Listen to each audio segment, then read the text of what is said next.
Welcome back, everyone. This is Akanar here with more Elden Ring, where today we are starting on one of my alternate save files. Why are we on an alternate save file, you might ask? We've got so much going on with the main file. We've been making our way through Caelid, discovering all sorts of fascinating quest lines and characters like Millicent and Sage Gowry, and checking out the Swamp of Aeonia. We're getting closer and closer to checking out the Dragon Barrow, getting revenge in the Sellia Crystal Tunnel, re-engaging the Verdun Festival. Why are we wasting time on an alternate save file? Well, as I've said in the past, I really enjoy, pretty much in any video game, but especially in a game like Elden Ring, starting from scratch. There is just something that is so fun about taking all of your accumulated knowledge and getting to do things more efficiently, you know, progressing in a better order, taking down bosses more proficiently, getting to try out maybe a little bit of a different build or different weapons. We've been, I did start a samurai here, and I've been really enjoying the dual wield power stance uchi katanas as I fall off of the ledge that I had that I had positioned myself on here near the Church of Vows. Really did that one perfectly, just what I had planned. Regardless, the point that I'm getting at here is it's fun to start a fresh file, but it also got me to thinking about what we had done in Liurnia on the main file and the fact that we had come up against so many dead ends. We were not able to reach the Divine Tower. We were not able to unlock the chest in Renala's room, and we reached Ranni's Rise and found it conspicuously vacant after such a seemingly solid lead pointing us in its direction, the lead given to us by Roger, and trying to find Ranni and her curse mark. All of that got me to thinking, what if we could do things a little differently? I had mentioned or thought about at the time when we were fighting Renala, I had wondered, you know, we saw the cutscene that leads us into phase 2, and we see just how thoroughly entangled Ranni is in the whole situation, and maybe just the whole game in general. And it made me, I kind of wondered out loud, like, should we put a pause on the Renala fight and go and check out the manor and see about trying to find Ranni before we potentially take down the boss of the zone and, you know, lock ourselves out of some content? Ultimately, I convinced myself that I was just overthinking things. Don't worry about it, relax, go with the flow, take out Renala, it'll be fine. And then we got to Ranni's Rise, and it was empty.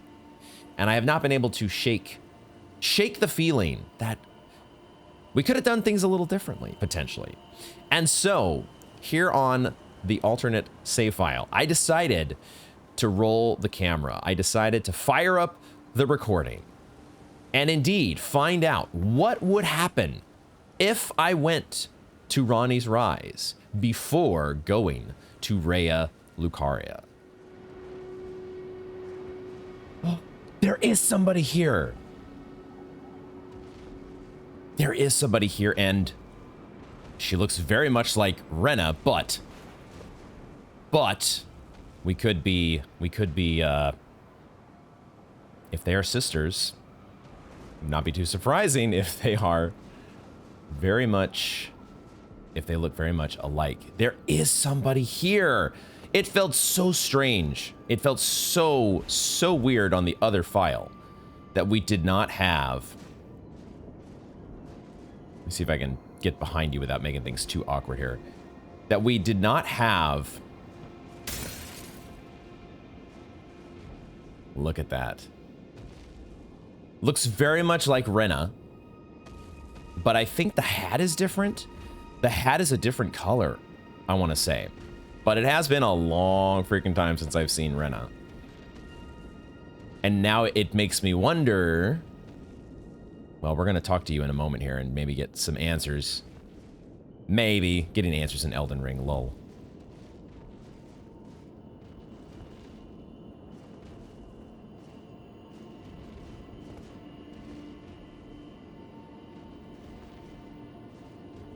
Just trying to get the most dramatic angle here as we finally talk to Ranni. Oh, Again we cross paths. No, it's Renna. I believe I said my name was Renna when last we met. It pleaseth me to see Torrent hale and hearty, but tarnished. What business hast thou here? I have no memory of inking thee an invitation. Oh shit.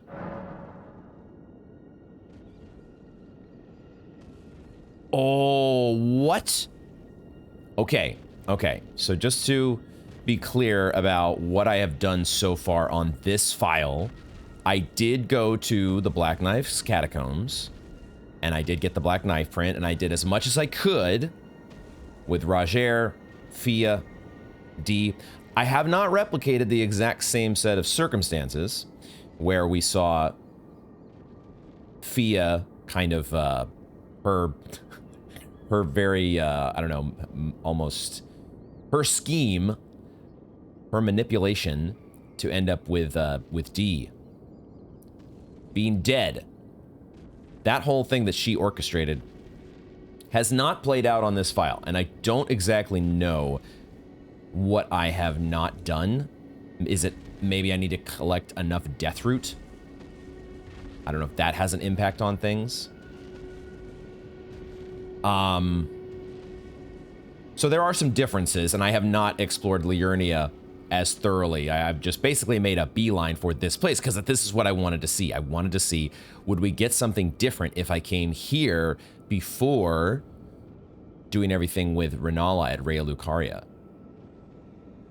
So have we come to the correct conclusion here? You must be Ranni the Witch behind the Knight of the Black Knives? I see. Quite the sleuth, aren't we? Indeed, I am the witch, Ranni.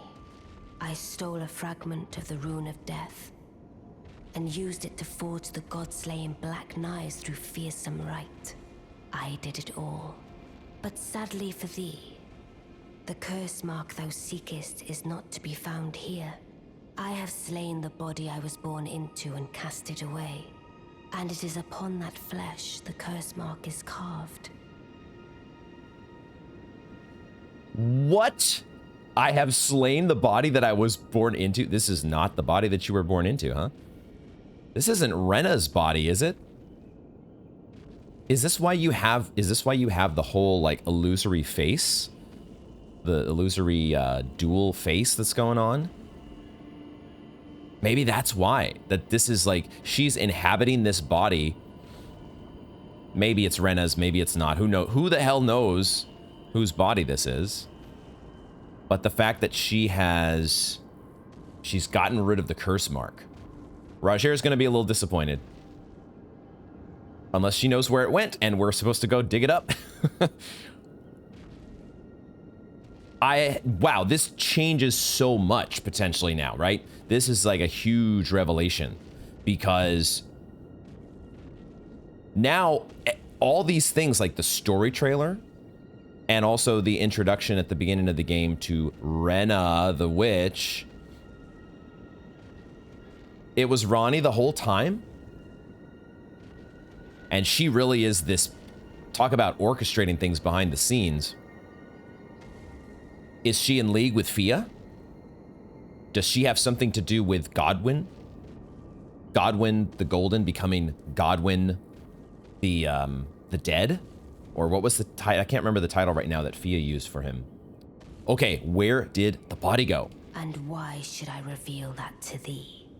I performed the act not to bury the past, nor in shame of the deed, but all the same, thy begging compels me not a jot.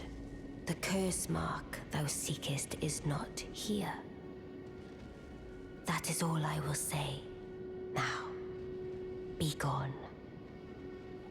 Wow, I had a feeling we were not gonna get a straight answer out of you.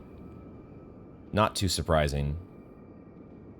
The curse mark thou seekest is not here. That is all I will say.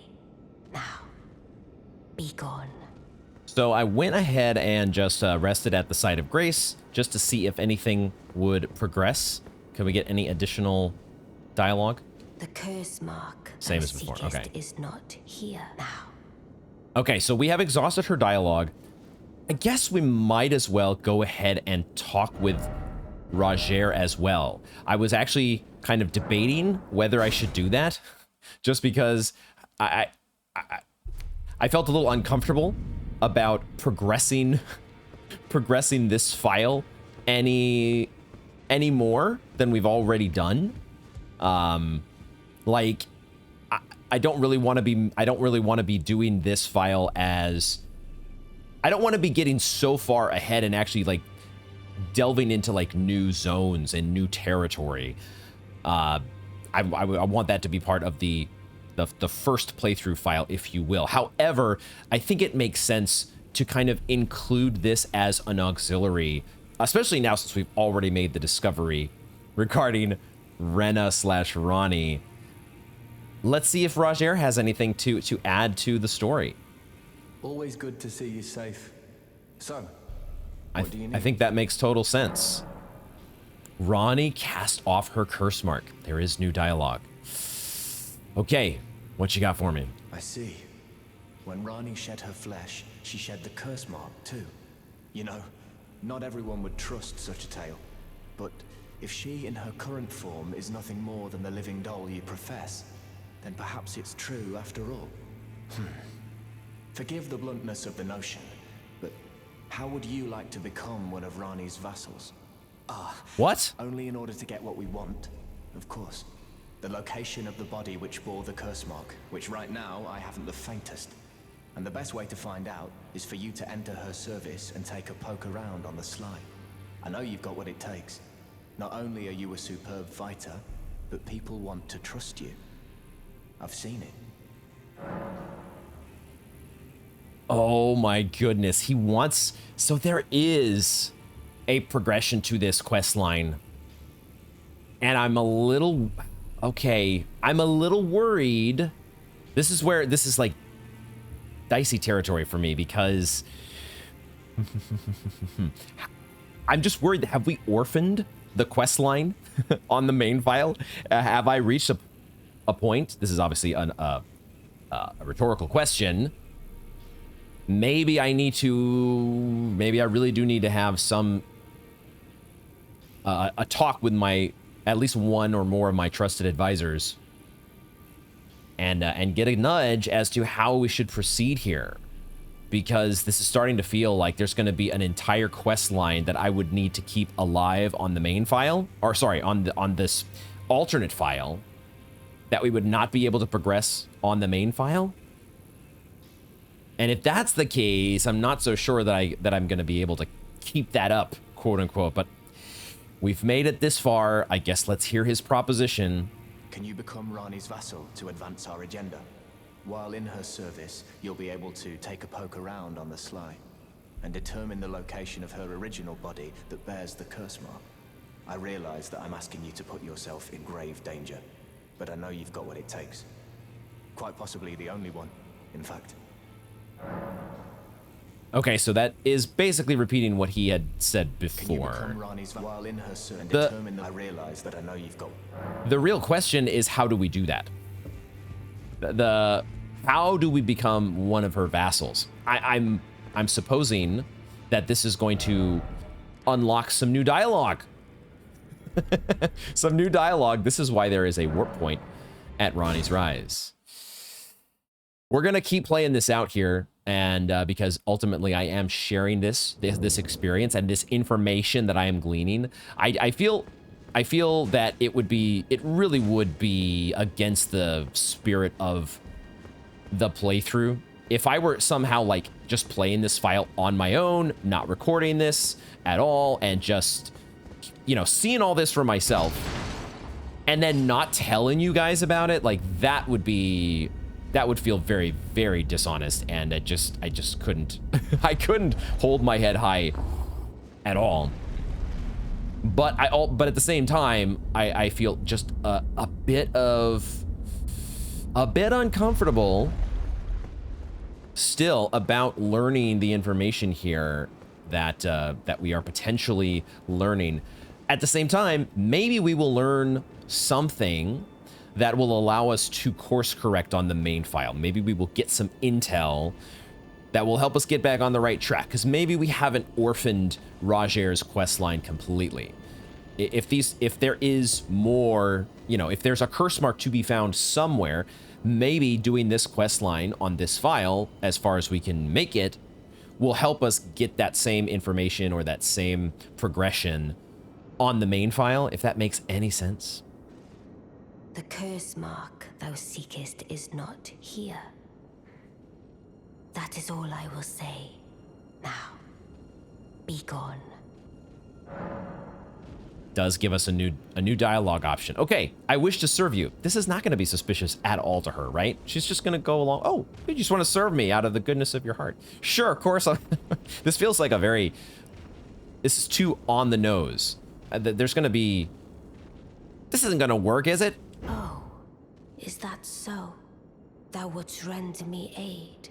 Is that thy proposal? Yeah, sure. Just out of the... Affording thyself opportunity to grope about for the curse mark's location, No. no doubt. No, not at all. Very well. There's nothing wrong with a well-laid scheme.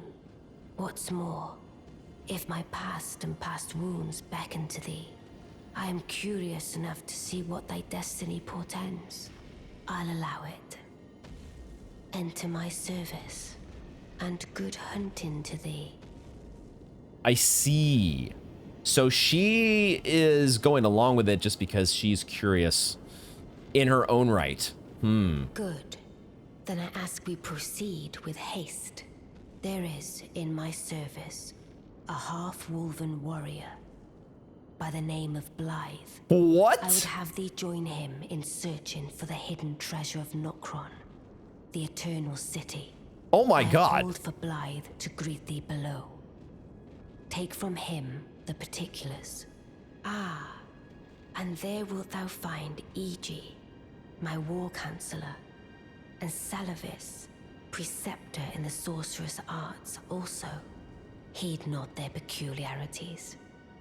Feel secure in gaining from them what advantage thou canst. I am sure the others will be doing just the same. What? What? Blythe is in the mix here. Dude. The full Chad himself. Blythe. Okay. There was also a bit in there about both E.G. and Seleuvis. And okay. Nokron, the Eternal City, it does make sense that she would be tied to the Eternal City, given that we know that the assassins are supposed to be scions of the Eternal City. So there ultimately is this connection back to Nokron. I did not digest as much of that dialogue as I should have. Where I'm again, as I always do, I'm gonna have to review this. But what I did take from that was that this Prospector Seleuvis, this note that I have been stressing about, key items? Wait a second. Wait a second, I don't have it on this file. I'm looking for something that does not exist here. I don't think that I just, I forgot for a second that we don't have the same collection of things here on this file. Okay. I'm gonna have to review, but I think I know what the note says about Prospector Seleuvis and the ruins near the Sisters 3. I was taking this to mean, oh, wait a second, I cannot warp anywhere. Oh shit, the game has locked me in to going down and saying hi to Blythe, I guess. So I guess we're doing that as well. Holy shit. Okay, this is turning into more than I was expecting to do. But I guess I knew I was opening up a door that had not been previously open.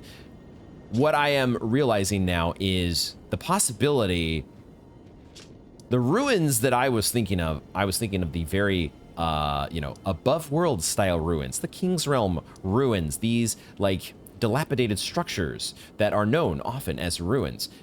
It turns out that the ruins that they might be talking about might actually just be the ruins under the underground ruins, which would be related to the Eternal City. I obviously haven't done anything underground on this file because I've more or less made a beeline for the Caria Manor and this stuff up here. So maybe that note of intel regarding Seluvus is meant for the underground. EG is involved with this as well. There's a lot. We've kind of opened we've pulled on a thread here that is unraveling quite a bit. It may not, we may still not have, we may not end up with, whoa. Oh my God, wait. Holy shit, EG is here. In spirit form. What? Okay. Wow, no wonder they didn't want us to warp away. This is really... Dude! Oh my God, did we miss something significant or what, guys? Wow. I really do wish, obviously in retrospect, that I would have come here before taking on Renala. I guess we're gonna speak to EG first. Oh, so you were the one. Lady Ranni has explained everything. Again, I am EG, the Karian royal family's dedicated blacksmith and Lady Ranni's war counselor. War counselor? I'm told that you are searching for Nokron with Blythe. I will give you whatever guidance I can and pray for your success. Awesome, dude. You are her war counselor. No wonder they know each other. Blythe and EG both work for Ranni. It's starting to feel like maybe this is like, I don't know. This could be a very, very consequential quest line, and it could also just be, it could also serve as a breadcrumb quest to get you to the underground. If somehow if you did not go and stumble upon the Shifra River well like we did over here. Actually, this is not the Shifra River well, is it? This is the one that leads to the Ainsel River well, which we have not explored on the main file yet. But wherever the Shifra one was over here, which I guess I don't think I've actually gotten the warp point there on this file. But regardless, let's get the rest of the dialogue. My apologies for the misleading words of warning. Oh, right, about... I never imagined that an audience, let alone service to Lady Ranni, was in your fate. I, for one, should have seen it, but I did not. Do forgive me, my fellow. Let us give all that we can of ourselves, together, for Lady Ranni. Together for Lady Ranni. Wow, dude. Let us give all that we can of ourselves, together, for Lady Ranni. Okay, let's see if we can find Blythe as well. Is Seluvus supposed to be here in spirit form? They're all here in spirit form. Well, Blythe is here in spirit form. And it looks like there's another spirit over there, which I would presume to be Seluvus. This is crazy. Oh my God. Long time, friend. Blythe. If you've forgotten, glad to have you in the service of Mistress Ranni. Well, getting right to business. I'm still in Limgrave. The eternal city of Nokron lies somewhere at the bottom of this land. I'm planning to go below through the well in the Mistwood. See if I can't find the road to Nokron from there. Wow. Gosh. So he could have... It is kind of a breadcrumb quest to get you into what we now know to be Nokron. We didn't know it the entire time we were going through. The first time through the Shifra River well. We sort of guessed that it was the Eternal City just because of like the notes that were on crafting materials and whatnot. But we didn't go through the 4 Belfries portal to get the title card. And we didn't do this. What the hell? I'm going below through the well in the Mistwood. See if I can't find the road to Nokron. Don't keep me waiting, eh? Oh my gosh. Okay. All right. We're just, I guess we're talking to the crew here. So, let's just keep on moving down the line. Let's take a look at you though. Seluvus, I don't think we've ever met before. You have a absolutely insane mask. it is, wow. Wow. That is, holy crap. This makes me, what does this make me think of? Well, you've got a big hat, first of all. It's not quite Big Hat Logan, but ugh, good lord. I see. You must be Ranni's new hireling. Yes, I've heard all about you. I am Selvis, preceptor in the sorcerous arts. This voice. I don't know what it is the mistress sees in a provincial tarnished like you. But since we have the misfortune of serving the same lady... Misfortune. I ask that you kindly try not to drag us all down with you. Okay, this fucking guy. Go on. I reside in another tower close by. Come and pay me a visit. Should you wish to be of actual service to Mistress Ranni. If it were up to me, I wouldn't waste my time on the likes of you. But who am I to stand against the wishes of my lady? Is this gonna open up? Is this... I guess I've already... I killed the wolves out here, so the wolves aren't around. Did I kill the wolves? Anyway, is this gonna open up the doors to the other rises? Is this what we had to do? Man. We really screwed things up on the main file. Oh no. I reside in another tower. Okay. Come pay me a visit. Should you? If it were up to me, I wouldn't. But who am I to... The preceptor is in another castle. Actually, the wolves maybe are gone now. The wolves are gone because we actually cannot attack. We are under pacifist rules all of a sudden. I haven't dealt with the dragon out here. And I don't want to deal with the dragon because I do want to go over. Wait a second. We are trapped. We cannot leave. There's actually like a fog wall here. There is a fog wall. We're never leaving this place, guys. We are never getting out of here. I guess we're supposed to go back up and talk to Ranni again, huh? Now that we've gotten the debrief from the entire crew has each gotten to say a word. Wow.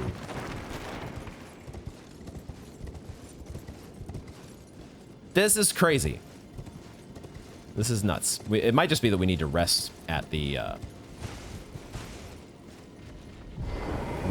site of grace. I don't know, but let's go back and talk. Let's finish out the dialogue here.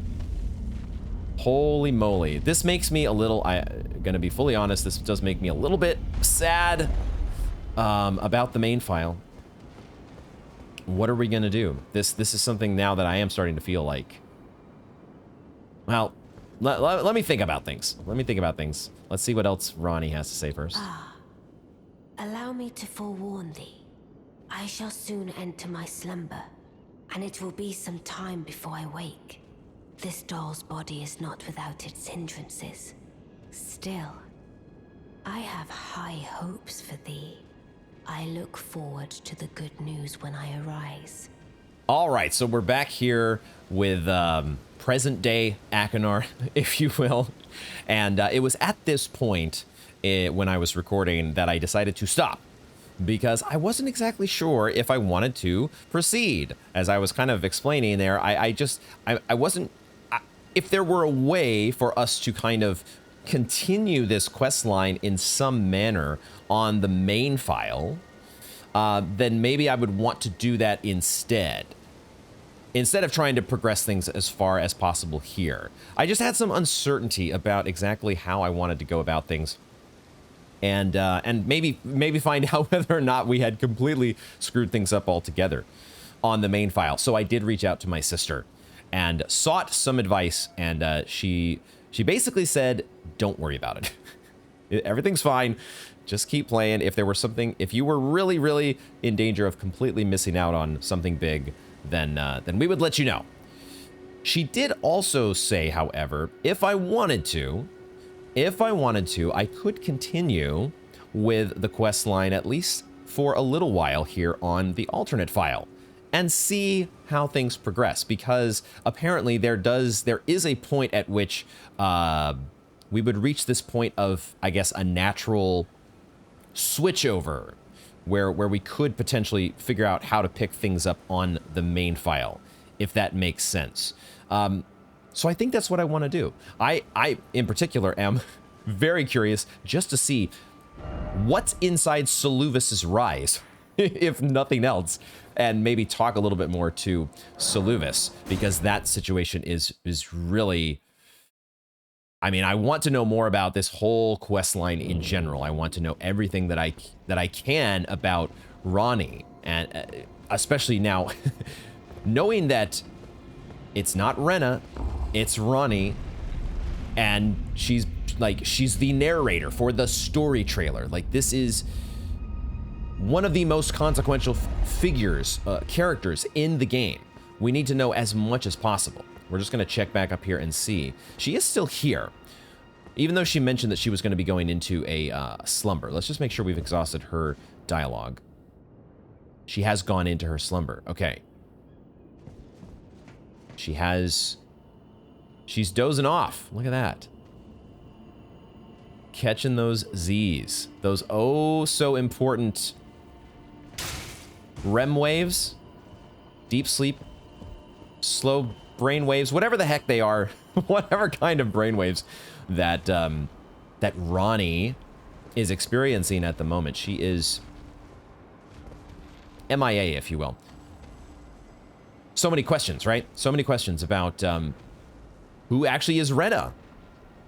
Will we ever meet Renna? And are they actually sisters? Because we got a brief introduction to Seluvus, and Seluvus isn't exactly a sister, is he? This whole Three Sisters moniker might be more about the buildings, the sister structures, than it is about the their actual namesakes. I need to know more. So why don't we head, I forget we can actually mount. We can actually get on Torrent and head over to Seluvus's Rise. So we're going to do that here. Get my lantern going. I am not going to, if I can help it, we are going to avoid the dragon, and I will worry about dealing with the glintstone dragon Ajula in my own time. That will be something that, like, most of the things that I've been doing on this alternate save are kind of the same things that we did on the main file, and so I'm not, you know, I don't, there's no need to share every single detail on, normally I wouldn't even, I wouldn't share, I've just been playing it in my own time. It's a fresh file for my own enjoyment. But when we come across something major, when there is a potential for there to be something major that we encounter that is substantially different from the main file, or potentially complementary to the main file, then we, I think, are, it would only be right for us to include it as part of our main playthrough here. Boy, seeing the actual mask, oh my god, your eyes are covered as well. Dude, what an outfit. What an outfit. The hat as well is very, the little, are they suns? I'm not sure if they're supposed to be suns or planets, kind of with their orbits sketched out, encircling each other. That is such a cool design, though. I almost want to use a glowstone here, but I forgot I don't have the same setup on the alternate file that I do on the main file. Glowstones are not as much of a priority when you are not recording most of the time. Interesting. Seluvus. Okay, let us talk. Well, you took me at my word. Did you not realize I was merely being polite? Oh, you provincials never cease to amaze. I suppose you're here now. Perhaps I'll give you something to do. I'd like you to find a woman called Nefeli to administer a potion. Even you can do that much, can't you? Dude, Nefeli is involved in this as well. That's another quest line that I have not done anything with yet on this file. I have not touched any, I've not gone to the village of the Albinaurics, nothing to do with Latenna. I did have Nefeli actually, she did the fight, the Godric fight. I did summon her on the alternate file. But that's about it. And then whatever her dialogue was back at the hold, she gives me the Arsenal charm, right? And there is a little bit that I want to, there is a little tidbit on the Arsenal charm that I noticed that I hadn't before. We'll maybe talk about that in a little while. This quest line, all this stuff here at the Three Sisters is so much more than I would have anticipated. Let's accept. Good, good. Now I shall hand over the potion in question. Seluvis's potion, key item. Another little detail that I had not quite picked up on until just recently, I think. Maybe it was while I was editing the last episode. I'm not totally sure, but there's a little gradient. There's a color gradient to the right of these key items. Is it a purple gradient or blue gradient, whatever color it is? It's there for the key items and not most items. I think we also see a similar gradient when we pick up like a legendary item. It might have happened with Radagon's icon and also the sword that we got in the Caria Manor, Knight and Flame, whatever that sword was. We picked up a few of these legendary items that have an orange gradient or a gold gradient. So there are some little color delineations on the UI here that I had only recently noticed. Some of these little details that are so cool. Showing the polish, the exceptional FromSoft polish. Seluvis's potion. Find Nefeli and ensure she drinks it. I expect glad tidings, and soon. Just make sure she drinks it. No big deal. What? This dude is crazy. Small flask received from Preceptor Seluvis, containing a cloudy tonic of bluish black. Find Nefeli and ensure she drinks it. What? Why? Why? There is so much going on, and I am going to need some time to process all of it. I've no time for idle chit-chat. The only thing I will hear from you is a report of your task's completion. Are we understood?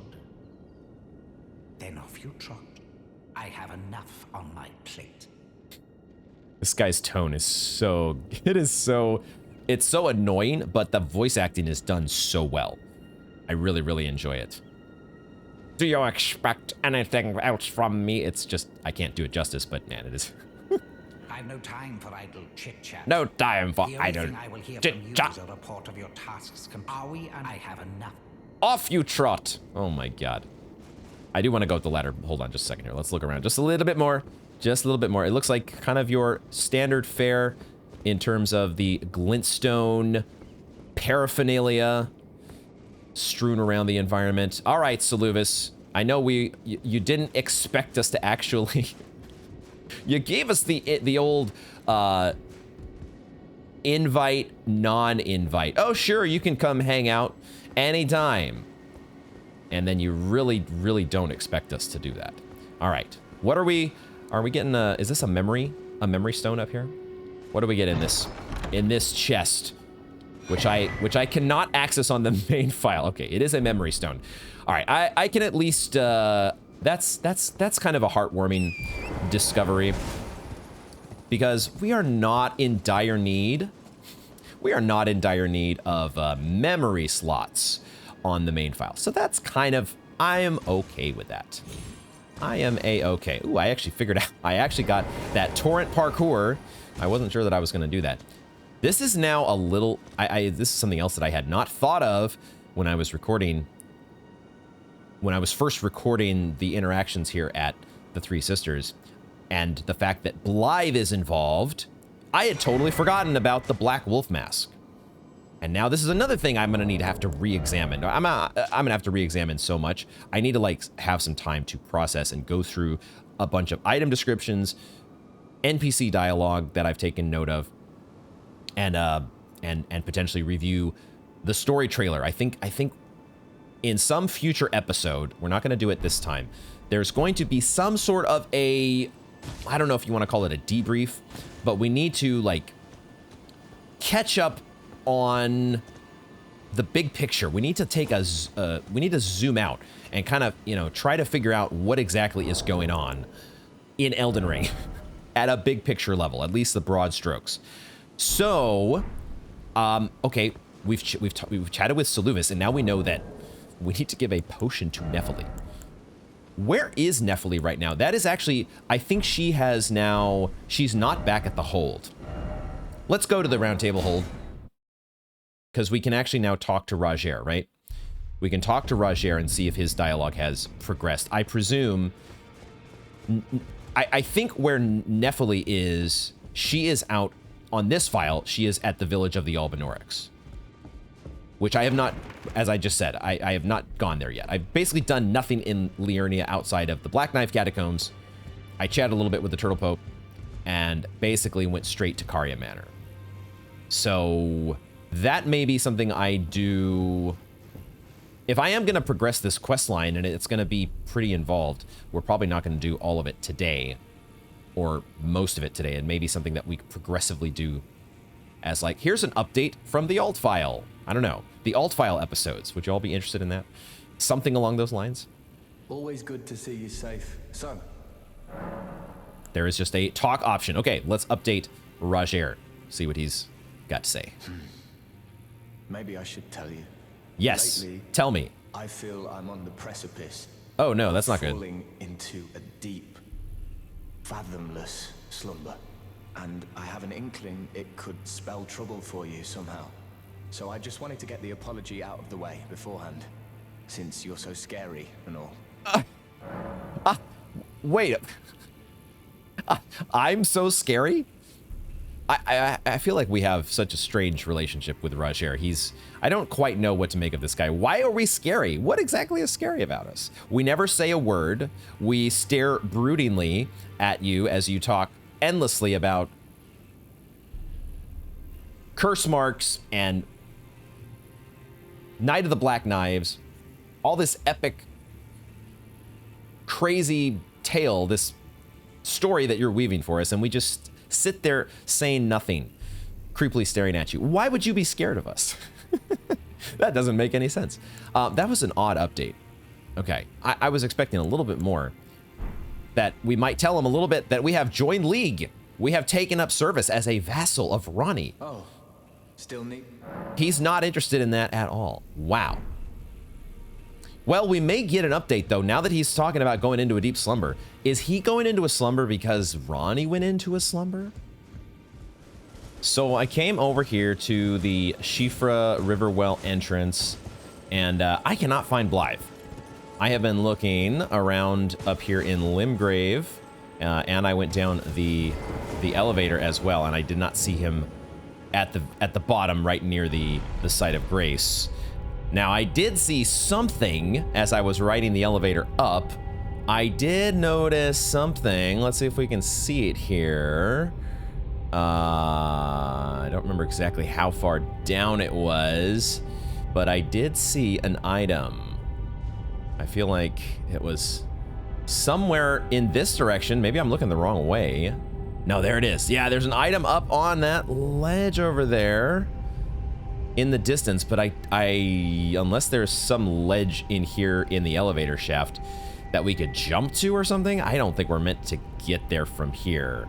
I think it feels like it's one of these, you know, little previews that you get in a FromSoft game, and who knows when you're gonna get out to that ledge and find the, what was it, the Sword of Aochad. Who knows how long that's gonna be. It could take another 30 episodes before we get that item, or it's an item perhaps that I already have. I'm actually on the, because I am on the alternate file here, obviously I haven't done Shifra River yet. All I know is I don't see Blythe here in the immediate vicinity. So I'm guessing that he is going to be somewhere here in Shifra. And I'm not going to go looking for him now. I am Eventually, I'm going to be, as time permits, I will try to progress through the Schiefer Riverwell and see if I can find Blythe and pass along the recording as it takes place, and whatever progression we get to his dialogue and quest line. I think I'm going to do the same thing with this other assignment that we've been given by Seleuvis to administer a potion to Nefeli. Why in the hell? I don't even know if I want to do that.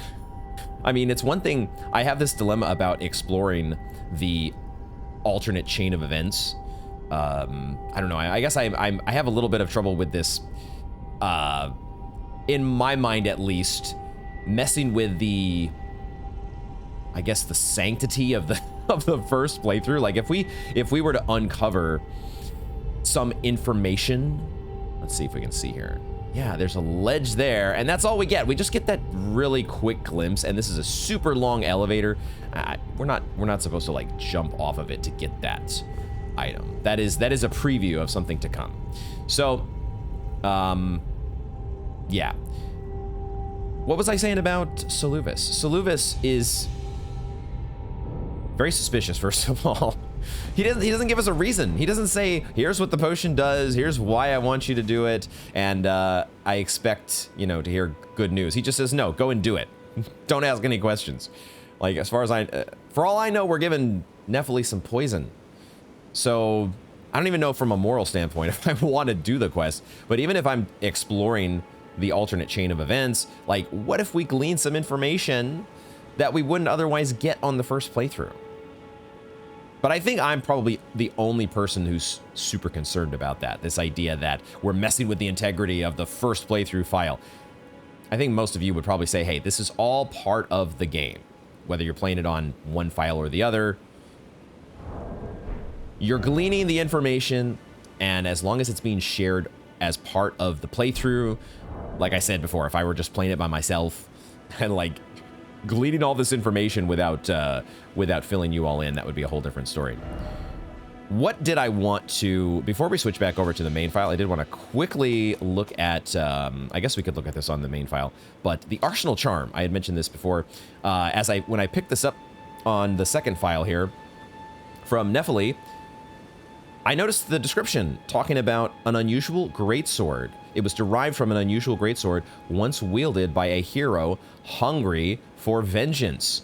And I couldn't help but make a potential connection to the Grafted Blade greatsword, the storied sword of Castle Morn, and Edgar the Revenger, hungry for vengeance. I think that that Arsenal Charm there is a connection to him. Now, I don't know if we need to think any more deeply on that subject. It's just maybe one of these cool little connections that doesn't mean anything more, but because why would Nefeli be connected to Edgar's questline in any substantive way? She just said she found it in Castle Stormvale. So anyway, I thought it was a fun little connection there. One of these little tidbits that I do find from time to time as I'm, whether it's playing on a fresh file or going through item descriptions and trying to glean information that you've read once before, but now makes a lot more sense in retrospect. Just like the half-wolf mask, and understanding that there was an assassin that was sent who was disguised as Blythe. So all that stuff is interesting. Let's go ahead and switch back over to the main file and get things going on there. We have had our fun over on the on the other side of the Elden Ring multiverse, if you will, or one of the multiverses out there. And now it is time to resume our main adventure here. Let me quickly check my notes because there are I think a couple little housekeeping things that we do need to go over. Right. Part of my exploration as I was going through off camera on trying to backtrack through Raya Lucaria, maybe finding some stuff that I had missed. In addition to, as I was figuring out the rooftops and how I was actually going to get that item up in the belfry or near the belfry, I was also looking in the some other places, including where the Pumpkinhead hangs out. where the Sen's Fortress boulders were being spawned from before, and he dropped the pumpkin helm. We actually have received the pumpkin head. So we got to try this. I have not tried this on yet. This is the first time you're seeing it here live. First time pumpkin head. There is something about this, along with the twinned chess piece. Wow, where does that put us? I'm sure it puts us on heavy load. Yeah, we would have to resituate things. We would have to go back probably to like some of our samurai gear to get to medium load. I didn't see what sort of how does it compare in the stats department. It adds 12.3 in the weight. It does substantially increase your defense across the board. So there's that. Is it worth it? Is it worth adding a whole whopping 7 to your head? I definitely am more function souls than fashion souls, but this is the real erudition here. I love how our hands go inside of the pumpkin head, and then like there's a little bit of depending on what armor sets that we eventually get. I'm sure we've only just begun when it comes to our fashion soul options, but eventually who knows if there's going to be a Katarina armor equivalent to be found, but this would be maybe the starting piece to that set. Okay, all right. I don't think I can bring myself. This is a lot of fun, but I don't think I can bring myself to wear that thing around permanently.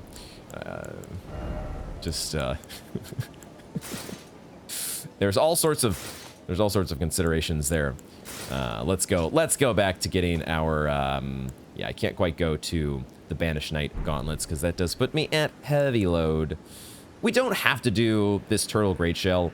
We've kind of I had experimented with this. I guess if I wanted to really switch things around quite a bit, I could do things a different way here.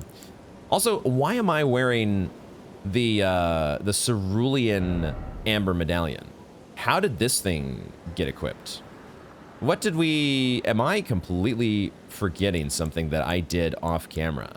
What in the world was I thinking by equipping this thing? And what did like normally we have the Radagon icon, don't we? How in the world did that get on there? Was I in desperate need of what, 10 additional H or FP? What? I do not remember that happening. There are some funky things going on here. Let's read the flavor text. An oval helm, large enough to cover any head, very heavy and very hard. Hit it very hard. Reduces damage from headshots and impacts. Okay, good to know. The inside of the helm is pitch black, keeping the crazed warrior within from panicking. Perhaps its rather roomy interior also helps alleviate feelings of pressure and claustrophobia. I don't know if it's really doing that. I don't know if it's really relieving the pressure as advertised, because when we summoned our own Mad Pumpkinhead, he seemed pretty agitated. But I guess maybe he's agitated by bloodshed. If he's killing a bunch of enemies, then he can't help it. There's the stress levels go up. You have to. There's only so much stress that can be alleviated by one Pumpkinhead. Okay, so that little bit of housekeeping there is complete. We also have, I'm here in Caelid because the mission today, or at least to start, is to work our way up into this area, because I think it's like the last little corner of Caelid that we haven't really thoroughly explored, at least from what I can remember. We want to do that eventually here, but let's first head to the hold, because there is a bell bearing that we picked up previously, which I don't think actually has anything. I don't think it was Tope's bell bearing. We have Tope's bell bearing, but I don't think it actually, we purchased all the stuff from him, I think. So this is just sort of a, this is really me covering all my bases and making sure the completionist in me that has to make sure these things are taken care of. I had just sort of forgotten about it after our poor Bluntstone passed on. He did pass on a legacy, I guess, at least with his Bluntstone research. But we need to offer a bell bearing, offer Tope's bell bearing here, and so would this go into 1 or 2? 2 is Patch's bell bearing. 1 is Tope's and D's. Okay, all right. And we did purchase all of the spells there, so we have not yet purchased all of D's spells, and we have this Order's Blade that we have the ability to cast, because with the Rune Arc activating Godric's Rune, we have 14 intelligence. We're not a complete Bluntstone, so we could wield the Order's Blade. Right now, we're still leaning into fire damage as our build, but we might have. We'll see. Like, as you saw, I was playing very much on the alternate file. I've been playing with the dual wield Uchi Katanas, which has been a lot of fun. It has been a lot of fun. I think something else that I had noticed off camera and I never got around to mentioning, never had a chance to, this Litany of Proper Death. I don't remember if we noticed this the first time when we saw the artwork in the spell, but it's the T-pose. But we now know it's the Radagon T-pose. I don't know for sure if Radagon started it. He's just the most notable named individual now that we know does this pose. It's got to be the Radagon pose, right? So is Radagon the leader of the Golden Order fundamentalists? That would line up with what we've seen with the churches and the, we found the golden centipedes at a couple different churches where his statue is present, the T-pose statue. The role of the hunter is to stamp out defiled reason, all for the perfection of the Golden Order. So many interesting details. I really am going to need to take some time at some point here and try to make sense of everything. Because I know the thing I struggle with a game like Elden Ring, especially when I'm not playing it every single day. I wish I could play it every single day. But, well, maybe not every single day, but, often enough to where, I don't forget certain things. Like, there are little details here and there that just slip to the back of your mind. Some things stand out more than others. And anyway, what I'm trying to say is it can be tough. I guess even if you were playing this like consistently, it would be pretty tough, as expansive of a game as this is, to try to put every little detail together the first time through without some sort of combing over notes and previous dialogue and item descriptions. In this ash, it reminds me. I don't know why I came over here to check with Nephili. I guess I was thinking about having to give her some sort of potion in an alternate timeline. I don't know if we're ever gonna be presented with that choice on the main file. We'll find out.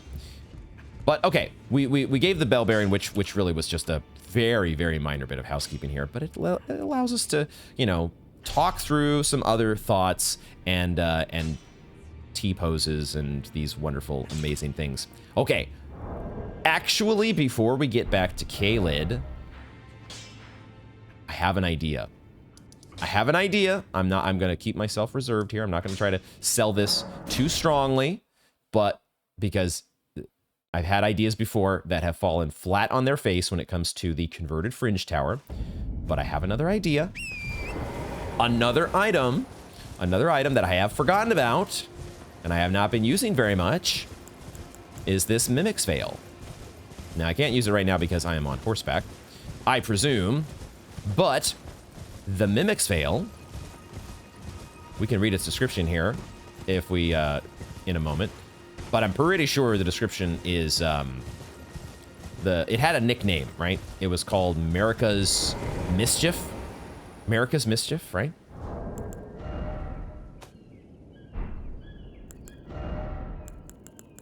I know it's called Marika's Mischief. I I always do that. Square button de-equips when you're on that menu. When Godric was hounded from Leylandale, the royal capital, one of the multitude of treasures, also known as Marika's Mischief. There is a Marika statue here. And I'm also going to quickly talk about one of the other FromSoft games. If you don't want to know anything about the other FromSoft games, this is like a preemptive, sort of a spoiler alert to one of the one of the things that you do in one of those other games. So maybe mute it for the next, like, I don't know, 20 seconds or so, if you don't want to know. But in DS3, there was a very notable puzzle in the Ringed City DLC that involved an item similar to this. And it finally occurred to me, wait a second, what if it's just like that puzzle? Okay, spoiler alert over. So that was the idea that I was given. Now, watch this just do nothing.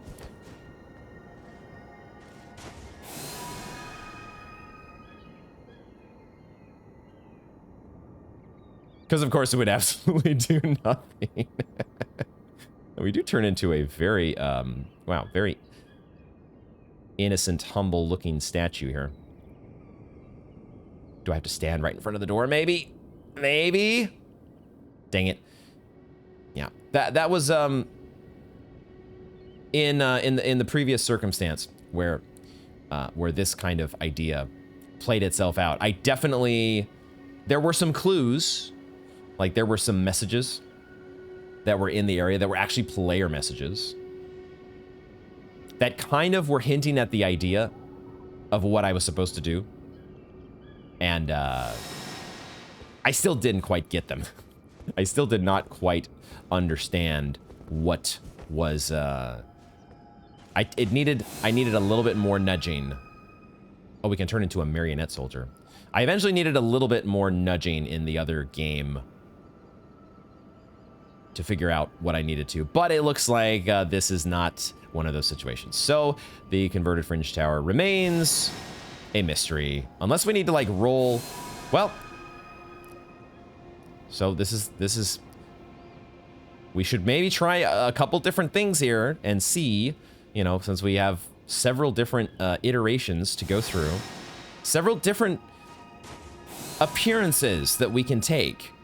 There might actually be one that we haven't seen yet that might do the trick. We should not give up immediately.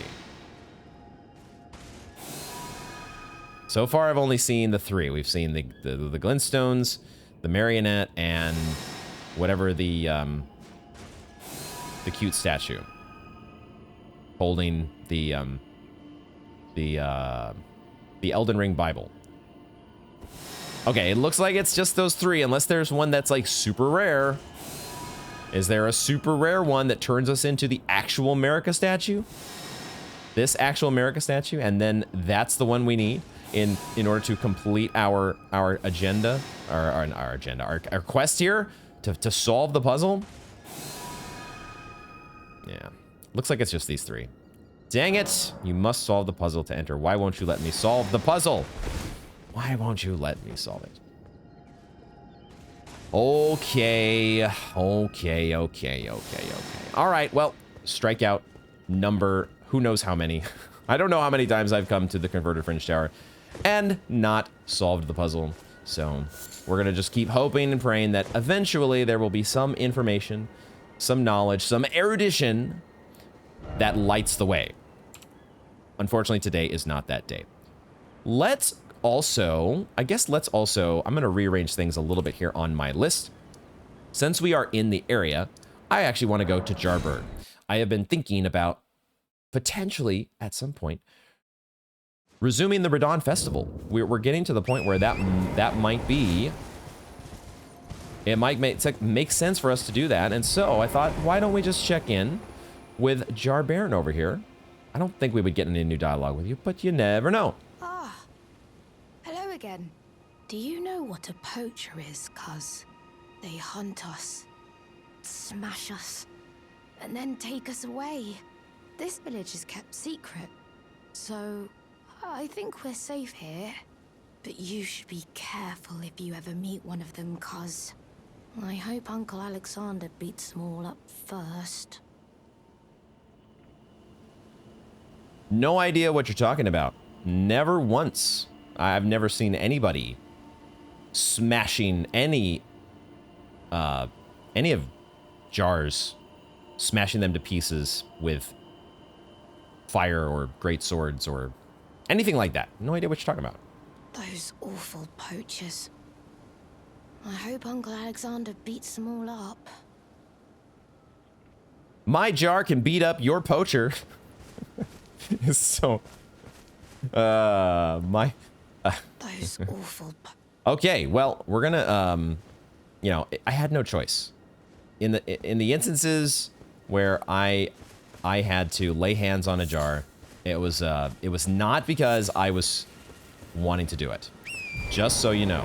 So I don't think we can count... The Tarnish of No Renown is not a poacher.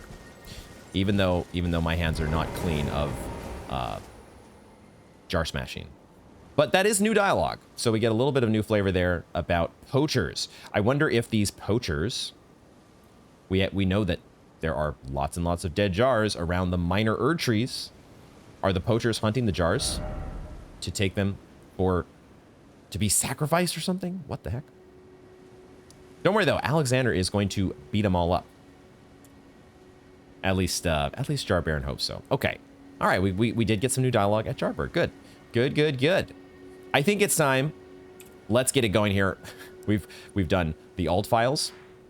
We've done housekeeping, and it is and that's how we do things here. That's how we do things here on the Akinar Elden Ring playthrough.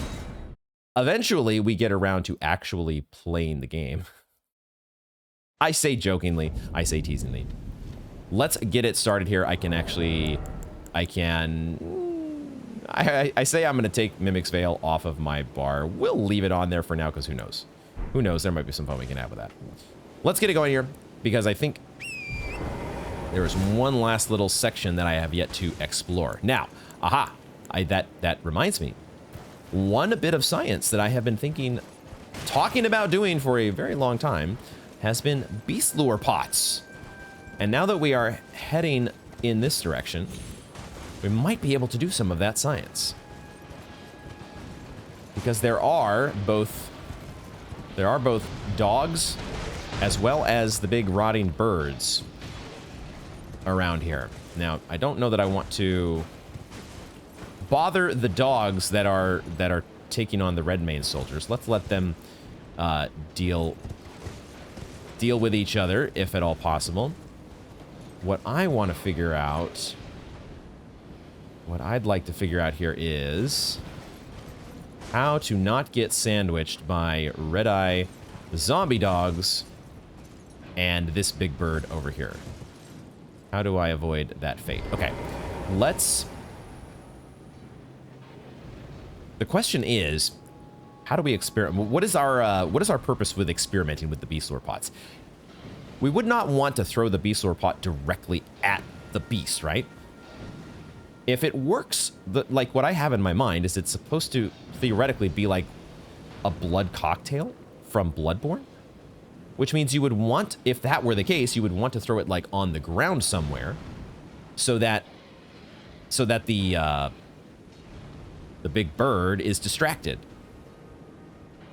I don't even know if this is a good test case. Maybe it's better to use it against one of the... I think I'm going to wait to do the beast lore pot because these birds are a little scarier to me. They're a little bit scarier than the zombie dogs.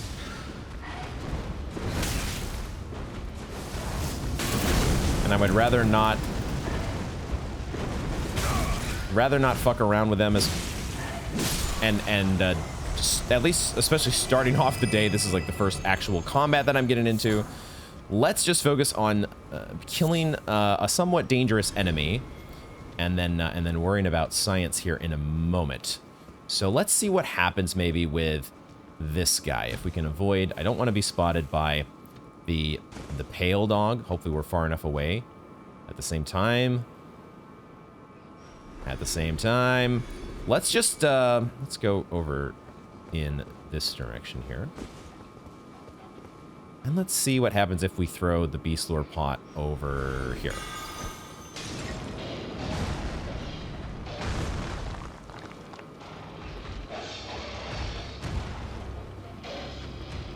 Okay, now, it didn't take him long.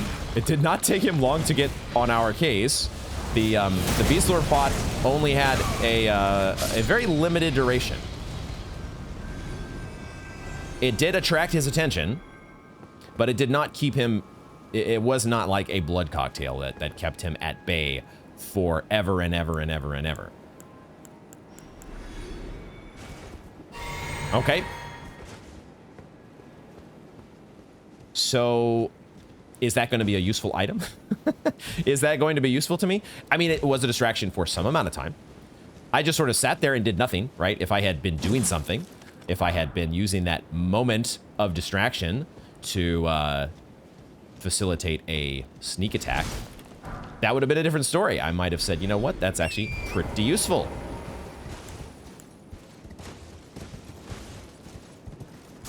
So we have one more Beast Lord pot to try here. Now, where am I? Where exactly are we? I don't recognize this bit, which is why I'm pretty sure we have not. There's so much random shit just falling through the map. I love free souls. Free souls are the best. Almost as good as trickle heals. The hell? Oh my gosh, it's one of these guys. It's one of these guys. Where the heck did you come from? Now, what does happen? I wonder what actually does happen if I throw the Beast Lord pot at you. Nothing. Okay, so once they are on the scent, once they've caught wind of you,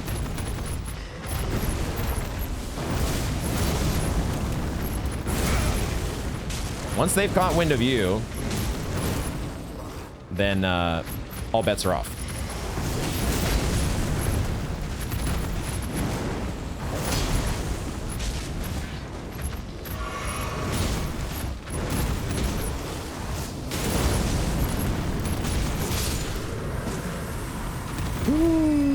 Somber Smithing Stone 4, Beast Blood, and Old Fang 2. Well, we got some Beast Blood to craft some more Beast Lord pots. So in that case, at least, now we don't know for sure if the... Where the heck was that thing hiding? Where in the hell? I don't even know where that thing came from. But in the case of at least the big kitty cats,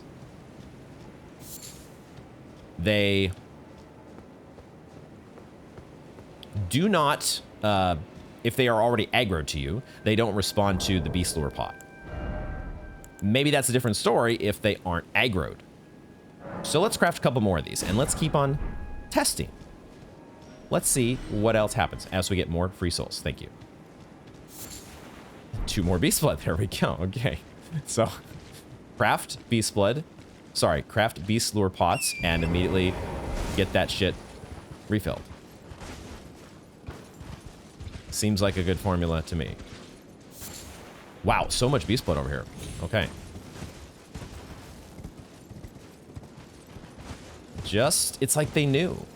They knew that we wanted to actually experiment with an item that we've never tried before. And they said, here, have at it. Okay, I do see some big birds up there.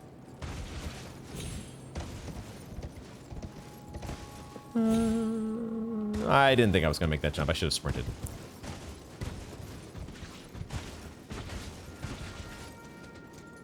Okay. He is coming for me. Wow. I wasn't sure. I couldn't remember. But I guess they have a pretty big aggro range, don't they? They do aggro from pretty far away.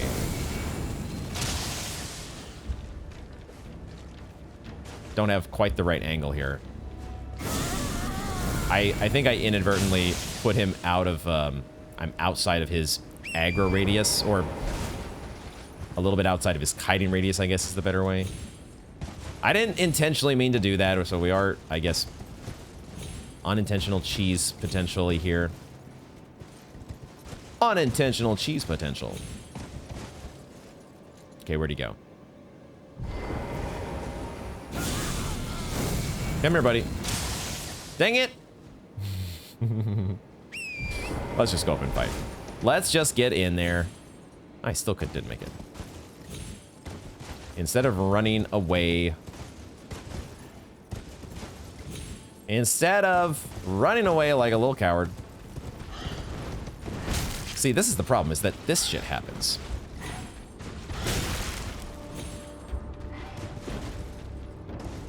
I don't want to really fight on this uneven terrain where I'm like, you know, if I'm rolling, I'm potentially, god damn it. You know what? We're going around this way. This is block this little, he's got us right in a spot where he's forcing us to fight. He's forcing us to fight on the fungus, on the rock. Come on down here. He really likes holding the high ground. I mean, it's smart. It's smart.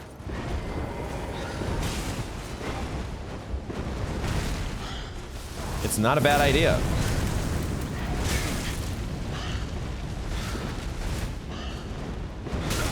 God damn it.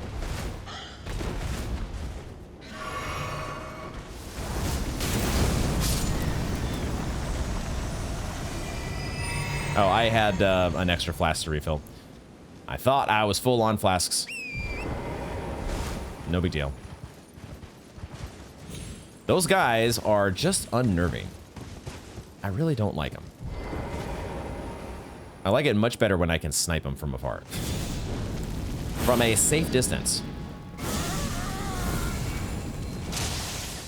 Oh, this is what we should do.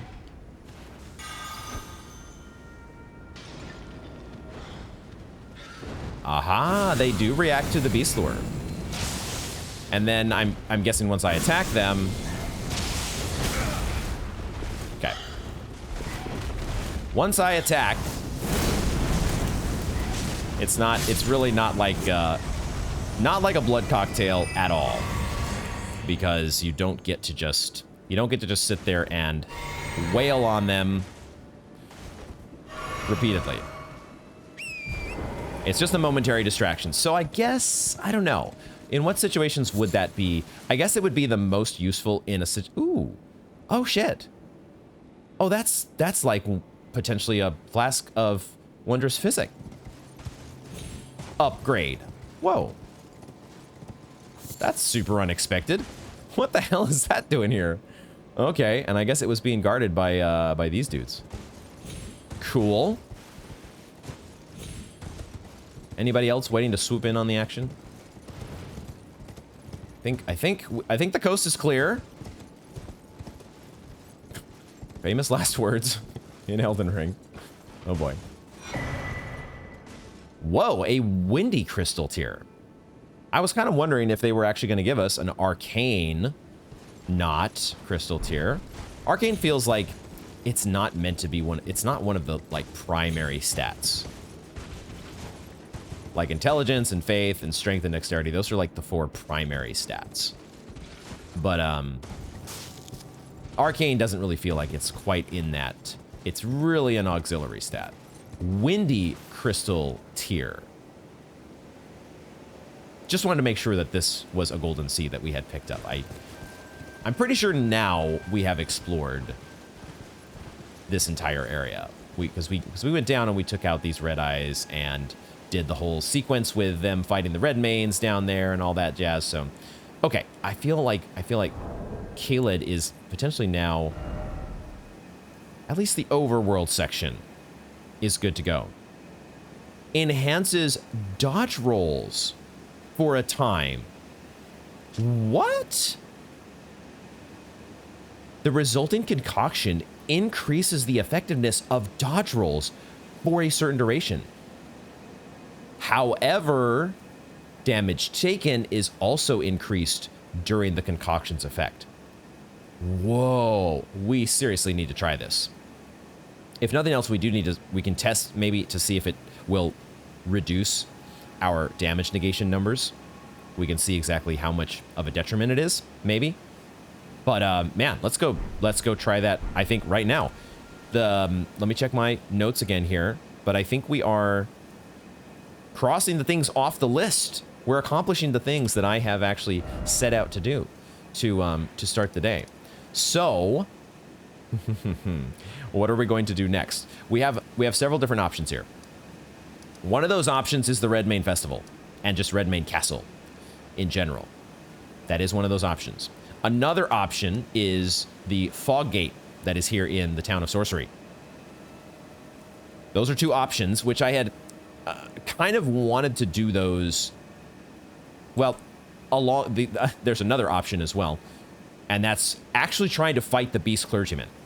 Trying to make an effort to actually fight this guy, because maybe we don't have to kill him. Maybe, you know, there's a chance that we just need to attack him, take him down to a certain percentage of his health, and that might, like, knock him out of the spell that he's been put under, the grasp of death, whatever it may be. Those options are all things that I had kind of wanted to do after dying, after losing a rune arc. And we have been fortunate enough through our recent travels for that to not happen to us just yet. We might be close. Death is always around the corner in Elden Ring, especially when you least are thinking that it's going to happen. Those were the options that I had considered for when we finally do lose a rune arc. One option that we could do before losing a rune arc, and I think maybe we will do, is the Sellia Crystal Tunnel. This has been something that I don't know. I haven't, like, consciously been avoiding it per se, but I have definitely not, it has not been something that I have been dying to get back to. I have not been thinking restlessly and endlessly about, oh my god, I cannot wait to get back to the Sellia Crystal Tunnel. Just to be sure, I want to remind myself of exactly the layout here. This is the exit, is it not? It, of course, has been, man, it's been over, wait, this is not the exit, huh? I was gonna say, it has been over, it's been almost 40 episodes. That's kind of a little bit crazy to say. It has been a very long time since we were here, and we were running and screaming in abject. I wasn't really abject fear, but I was very annoyed that I had been ripped away from my peaceful, casual Limgrave exploration and taken to this godforsaken place, which doesn't seem so bad now, of course, now that we have made it through the swamp of Aeonia and we have familiarized ourselves much more with the surrounding region.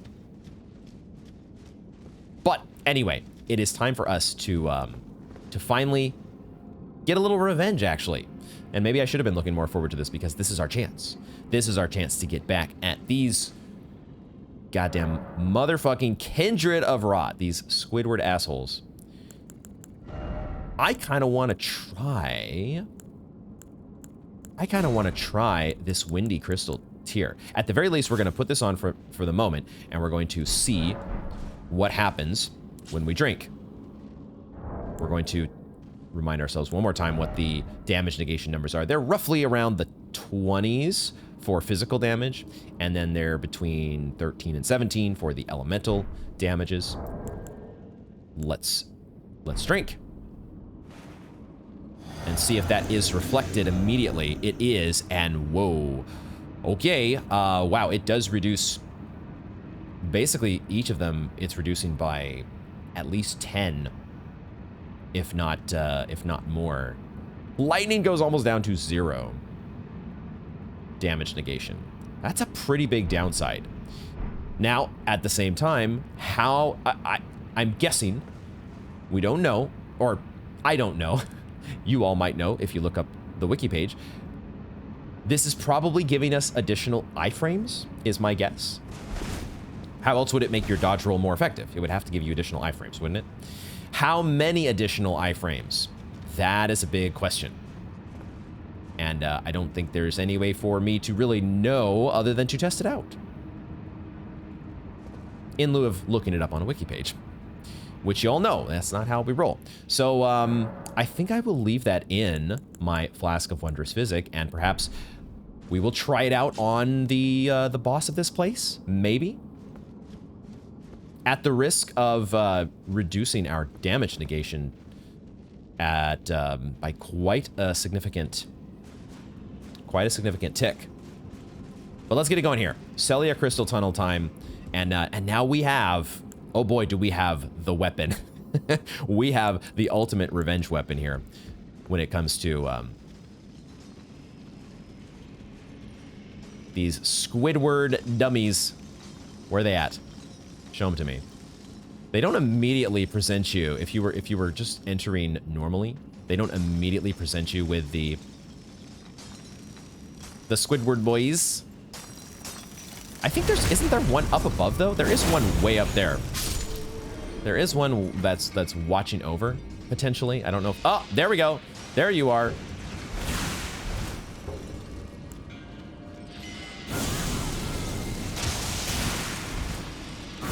Also, they don't deal nearly as much damage as they did before.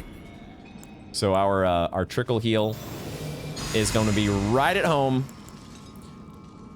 Right at home. Healing through the web guns, the kindred web attacks.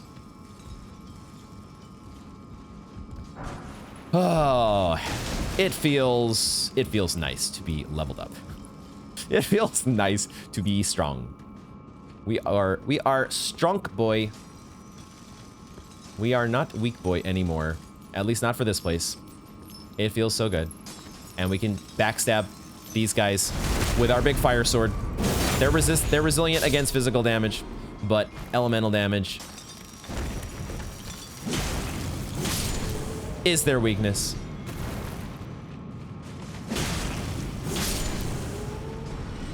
Oh, hello there. Hi. Don't mind me. Don't mind me, just looking around. Just looking like I was last time. I know. I'm not familiar. I'm not wearing the same outfit that I was before. I'm wielding a very different set of weapons. I am going to go ahead and just use my Frenzied Burst and drink. And he did not even know where that... He didn't even know what hit him. He's like, what was that?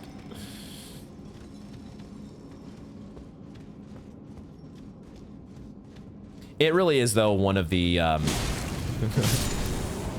I definitely could not have... I could not have planned the excursion, that initial excursion, back in episode 5. The excursion to the Sellia Crystal Tunnel. I could not have planned it any better if I had tried. It worked out so well in retrospect. At least from, I'm sure from an entertainment standpoint. It wasn't working out so well for me. At the time, Pastanar was not having a grand old time. Let's see here. How do I... There is a ladder there that I am knocking down from above. Okay. So we do want to make the jump that leads us over to that item and back into that section. But I do want to make sure that I'm getting everything else here. Let's just take out all of the dudes here in the initial area. Pick up all the cracked crystals and other various smithing stone pickups. See if we can figure out what exactly counts as a backstab on these guys. Smithing stone 5. That is not... Oh, there it is. It wouldn't let me loot it from right here, but it lets me loot it from right here. Sure. Okay, we're getting smithing stone 5s, which we did get one of those way back when stone scraps. We're up to 10 smithing stone 5s. Now, this is going to be more important once we actually start. Well, I take that back. We have a seal. I was going to say, once we get back to a weapon, that we can actually level with smithing stones. But we have a sacred seal, do we not? And it is only a plus 12. Time to start putting our smithing stone 5s to use. Now that we're getting them. Okay, I went in here already. There is one behind this building though. Nice of them to leave the you could see it through the slats in the wood. That's nice. Smithing stone 5 get. Feels good. Feels good. This is fun. This is actually more fun than I was expecting, as I am first of all, getting to play Elden Ring is always fun. Getting to move through, progress through an area that you really have not, even if we had even with the fact that we have been here once before, technically, we have not really given it the thorough treatment, right? So it is still an outstanding agenda item. I guess the way that we really wanted to do this to get that item is just jump over to the left. A running jump, that is. Right? Aha! That was much easier than it first appeared. And a cuckoo glintstone. Nice, nice, nice. All right, I think now that area is checked off, and now we are moving forward here. Last time we were here, this one I was actually running in terror when I was running into this section. Excuse me. Rude. Also rude that you weren't dead. You don't die from a backstab. What's up with that? More smithing stone 5. I was definitely scared out of my mind. I totally did not even, I don't even think I registered that there was a ladder here the first time through. I saw it later in the video. My editing. But this is just how we progress. This is the normal progression through the Sellia Crystal Tunnel.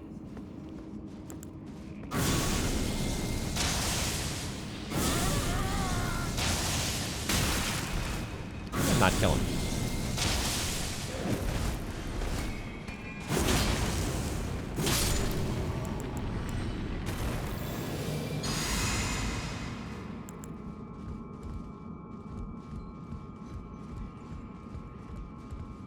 Uh-oh, there's a chest there. Uh-oh. Uh-oh. I love that we're picking up all these smithing stones, though.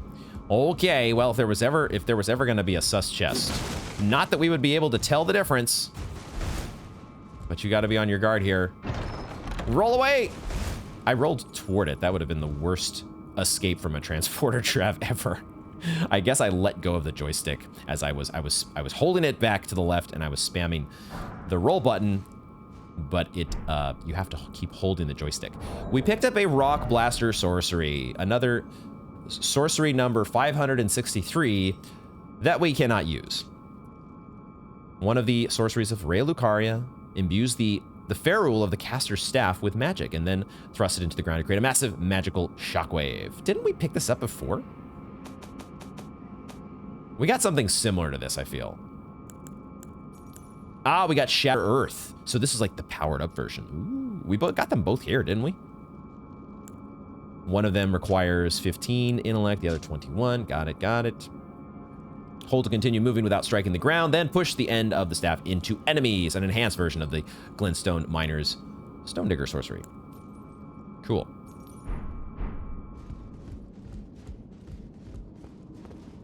Alrighty, so now we are...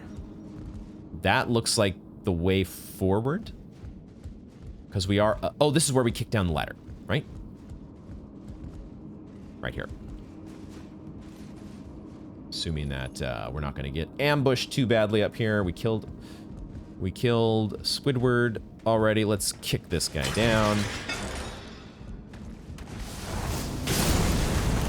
Get that guy out of here.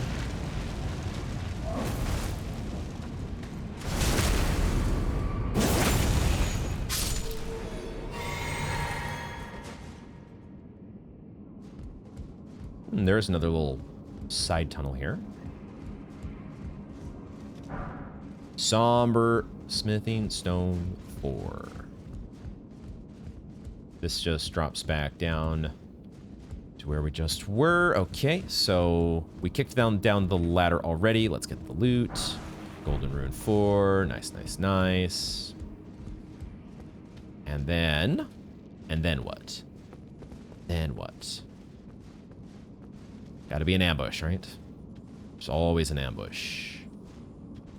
It's just a matter of figuring out what the hell it is. I can hear them, right? Like I can hear the chittering. These guys worshiping the wall?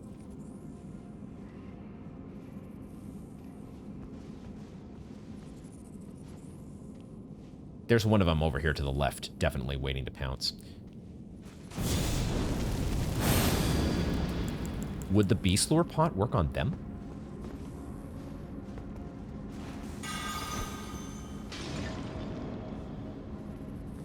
I wouldn't think. They don't seem like beasts. They're much more bug-like. Much more bug-like than beast-like, so that's not too surprising that that did not do the trick. While our flame grant me strength is still going here, let's get up and, well, it's okay. It's okay.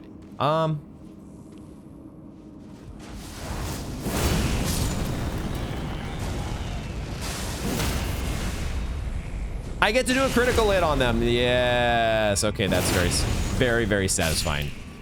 Stance break is possible. Let's go. Wait a second. This guy dropped an epic? Is that... Okay, so maybe that's what happens when... I'm noticing the color gradient.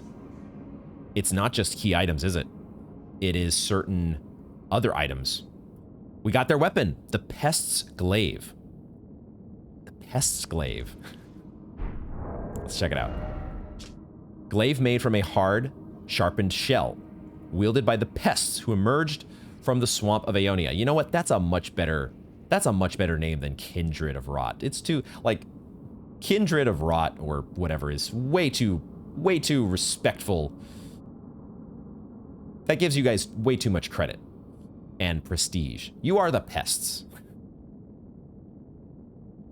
Though men might recognize the keen intellect of the pests, I'm not sure about that. Evidenced by this spear's uncanny design, it will never be understood by them. I guess I'm too much of a bluntstone. Okay, Pest's Glaive acquired. And obviously I don't know for sure if that is a guaranteed drop. It had like the epic item glow like this. But it could be that that's just a rare drop, right? And maybe so when like an enemy drops something like that, we could call it a rare. I don't know. Curious little detail. Okay, and this one also has a color gradient, which may or may not be the same as key items. Maybe it's just the epic item color gradient. We got a Faithful's Canvas Talisman. So they were worshiping the talisman, maybe.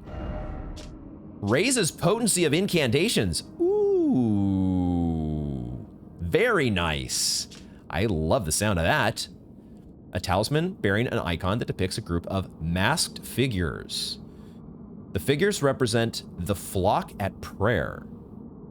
Their firm belief in the intangible inspiring even the solitary founder of their religion. What is faith, if not an affirmation? It's like they're inside, it almost looks like they're inside a volcano, or I say a volcano, some sort of cave that has a very tiny opening at the very top, which makes it kind of look like it has like the curved shape of a volcano. It wouldn't make any sense that they'd be inside a volcano, but who knows? Maybe it's a dormant volcano, and maybe that's just where they like to chill. Chilling in a volcano. Not gonna judge. Raises potency of incantations. We want to see, I think, how much that does. How much does it actually boost? We were doing like a 404, I think. We were doing a 404 on our charged frenzy burst. Let's see if we can find another pest. I like that name. Find another pest to test. A pest test. Oh, God. We're just gonna do a little pest test, guys. What is wrong with me? What is wrong with me? It looks like we got a boss door.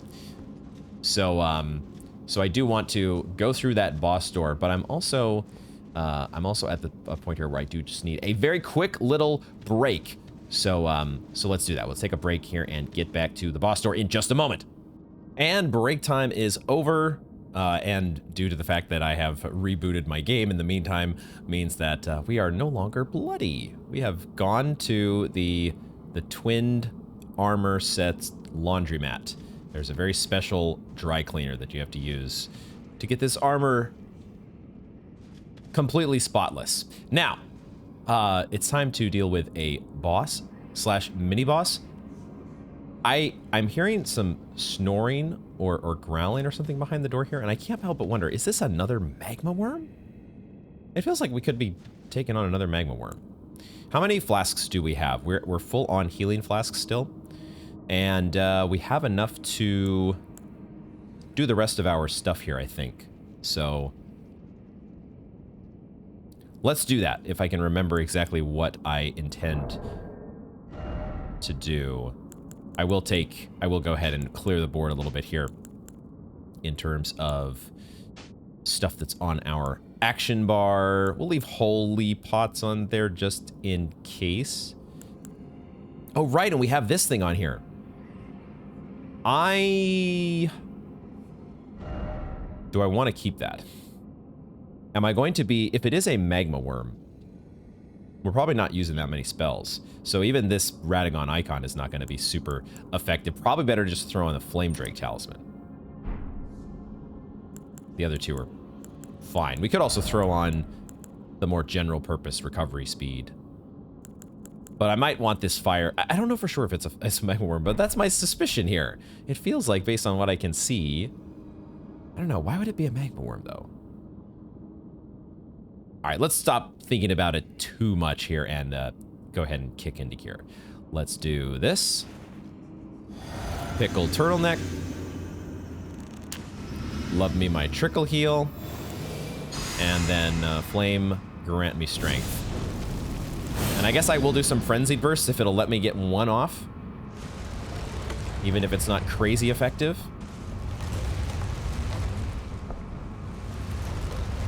What exactly? A falling star beast. Wait a second. Oh my god. Oh my god. What in the fuck? That is terrifying. I am literally terrified right now. I cannot. Holy shit. Okay. All right. It's settle down. Settle down. Let's heal. Heal. Just chill the hell out. It's not a magma worm, but you do need to holy shit, dude. It's got a bleed component. It's got a bleed component here. What in the world? It's got the earwig head.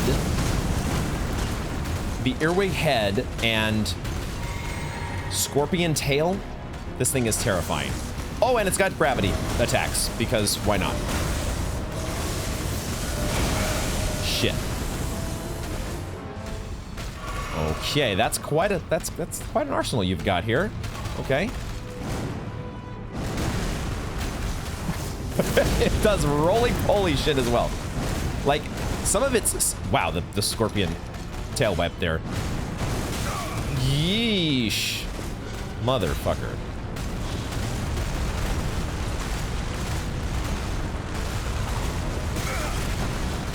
Are we getting additional iframes? It's hard to tell. It's hard to tell how much additional iframes I'm actually getting. No. Okay. Not dead just yet. I would like to... Fuck.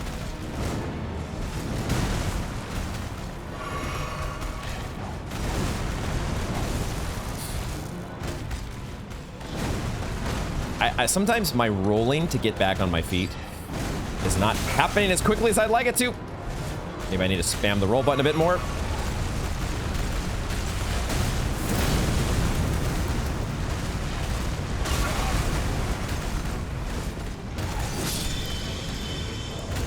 Yo, Falling Star Beast. Out of my game. Wow. Okay, we got a crap ton of stuff from that. Okay, new mini boss. And it had some moves. It had some pretty fun moves, actually. I enjoyed that fight, even though I was very much the pincers at the beginning really threw me for a loop, because you know me, and anything that vaguely resembles an earwig, I don't even know if that is that similar to an earwig, but whatever the hell that was. Gosh, gravity attacks. Fun fight still. Somber Smithing Stone 6. That is our first of that denomination. We also have a Smithing Stone 7. Did we skip number 6? We have at least one 6, don't we? A Gravity Stone chunk. We've gotten those before.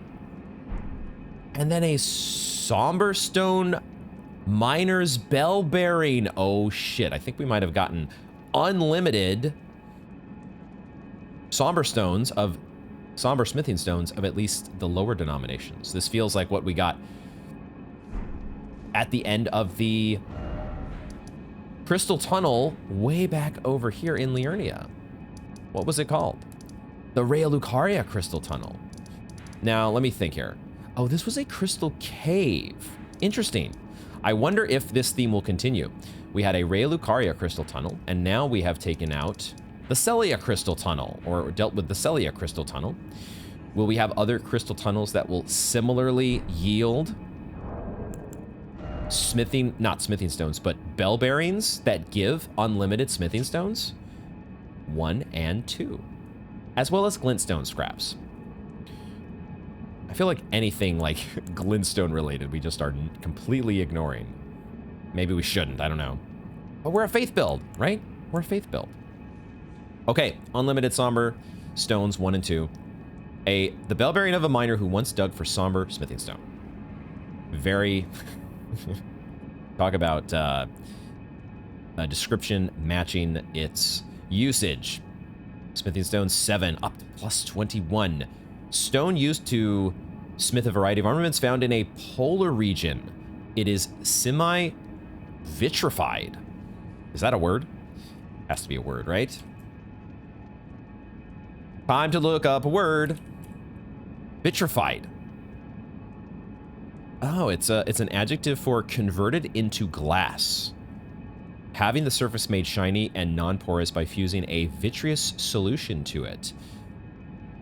That would be in ceramics. I see. Converted into glass. Pretty cool. Thought to have been used to hone the weapons of the champions of the war against the giants at the birth of the Erd Tree. There's some real deep history there. The war against the giants. And then Smithing Stone, Somber Smithing Stone 6, drained of color.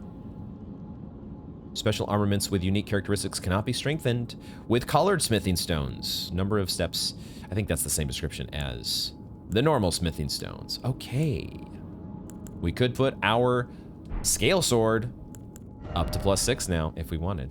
So that fight had nothing to do with fire. We would have been better off going with our Chloranthy ring, but it's fine. We survived, so everything was perfect. We even had a flask of each in reserve. I don't know if that was the most successful test of our, what was the thing we put in our the windy crystal tier. My dodge rolls were pretty piss poor in that fight, if I must say. So if we're talking about a fight where you have learned the timings, you've gotten a lot more familiar with the timings that you need on each of your rolls, this might be just the trick that you're looking for, that extra edge to give you those couple extra iframes. But it's probably better for us, for general purposes, to lean on to lean on something else. Go back to the Faith Knot crystal tier, is what I was trying to think. Because we get a boost all around that will always be something we can take advantage of. Okay. Okay. Are we ready to level up again? Very close. Very close. Let's head back. We don't need to head back to the hold. I was thinking about heading back to the hold. We just need to pop a 1200 here. What we need to do is we need to decide what we're doing next. That's the real question here, because we managed to make it through. We managed to make it through the Sellia Crystal Tunnel without encountering, or without incrementing our death counter, which means we still have an active rune arc. Aha, okay, I think we were gonna put at least one more point into Vigor to make sure that it matched up with Faith. And then we'll decide from there where we go. Boom.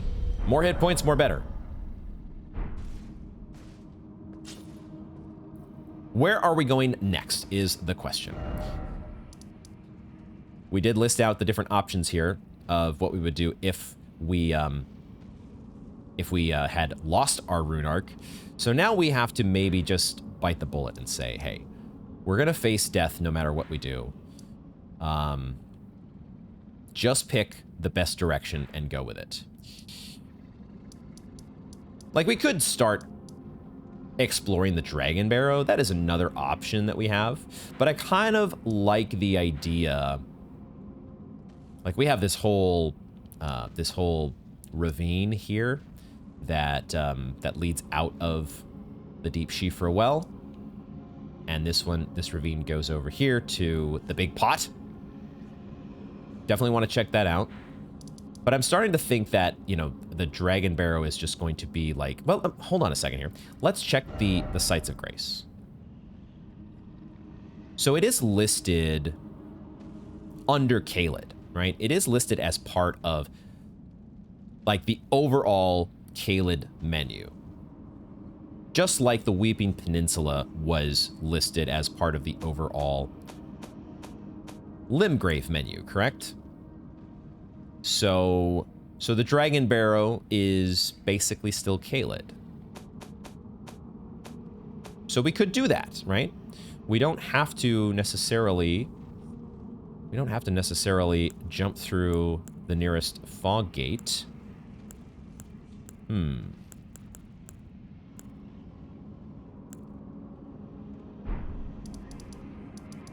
What am I in the mood for? I have a little bit of indecision right now. Like, we could, you know, we could explore Redmane Castle without actually doing the Radon Festival. It doesn't feel like it's that big of a place. There's probably not that much to explore.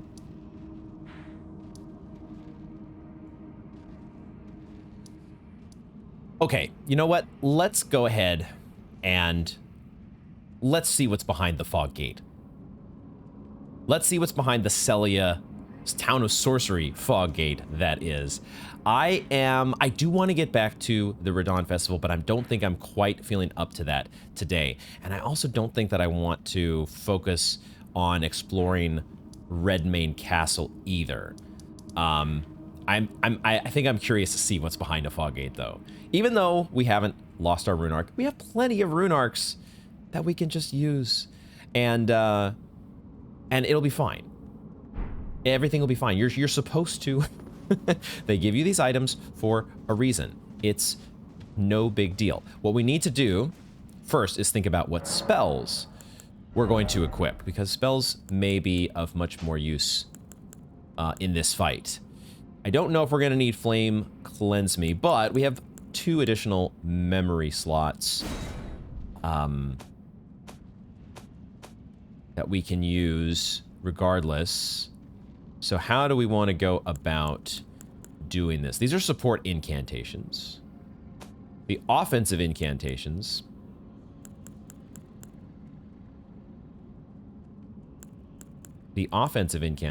Flame of the Fell God. Flame of the Fell God, I think I will put on the bar. Because we can, technically at the moment, we can use it along with our... between our rune arc and between our Flask of Wondrous Physic, we can use it. Even though we've used it in the past to varying degrees of effectiveness, it can work really well against some enemies, and then other ones it's just completely useless. We'll put it there just in case, though. Let's change our Wondrous Physic, though. Let's change this back to the Faith Knot. Faith Knot Crystal Tier, and Fire, Flame Shrouding, Cracked Tier. And then, Flasks, it probably makes sense to skew these a little bit more toward healing, going into unknown territory. We want some amount of mana flasks to support, to give us that magma guillotine love, you know? To be able to give us those very important magma guillotines. That is what's important here. But I really have no idea what's going to be behind this fog wall. Do I ever have an idea what's going to be behind a fog wall? Realistically speaking, not really. So why would this one be any different? Here it is. Here it is. Who am I in combat with? One of the Landswords, probably. Nobody important. All right, a fog wall. Another fog wall. I guess we didn't really go through a fog wall just now in the Sellia Crystal Tunnel. We went through a set of wooden doors. So this is our first fog wall of the day. Always makes me a little nervous, if I'm being honest. Always a little nerve-wracking getting ready to step foot through one of these. Let's change our Flame Drake Talisman, though. Let's get that and give ourselves the general purpose talisman here. Give ourselves that extra stamina. That feels pretty good. Let's, in fact, go full turtle power. Why don't we? We're not going to need the torch. We're not going to need the torch, so we can actually equip our Banished Knight gauntlets for that little extra defense and still stay medium load. That feels pretty good. So now, let's find out. Let's find out what we're dealing with here behind Fog Gate number 1 of the day, at least. I don't know why I did that first, but it's fine. It's fine. Everything's going to be fine here.